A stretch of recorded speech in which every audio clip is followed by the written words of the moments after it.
আসসালামু আলাইকুম সবাই, কি অবস্থা, কেমন আছেন?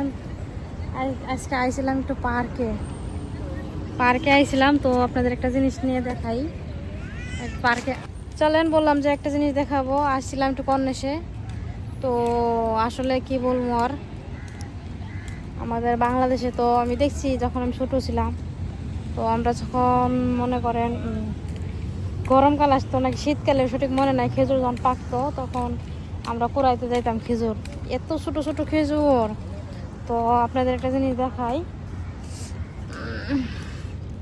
এখানে দেখেন কত সুন্দর সুন্দর খেজুর, বুঝছেন না?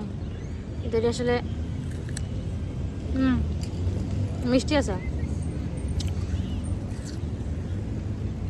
দেখেন এটা কিন্তু অনেক খেজুর পরে রয়েছে, অনেক খেজুর পরে রয়েছে।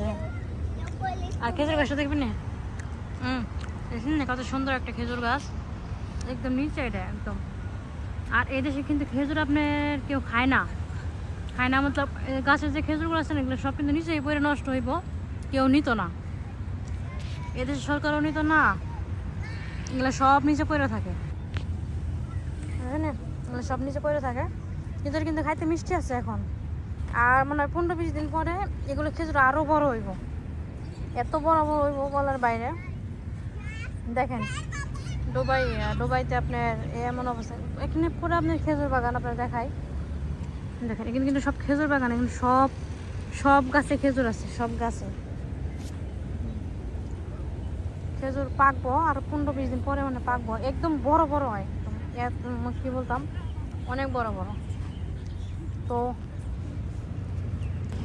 তো আজকের মতো আপনার রেখে দিই। ভিডিওটা ভালো লাগলে সবাই সাবস্ক্রাইব করে পাশে থাকবেন, ঠিক আছে? আমার কাছে ভালো লাগছে খেজুরটা খেতে, আপনাদের একটা দেখাই, একদম নিচে এটা। আমি মনে হয় আরেকটু লম্বা হইলে খেজুরটা পারতে পারতাম, ওই দেখেন আমি একটু লম্বা হইলে মানে খেজুর পারতে পারতাম, কিন্তু আসলে এখানে নিচে অনেক পড়ে থাকে।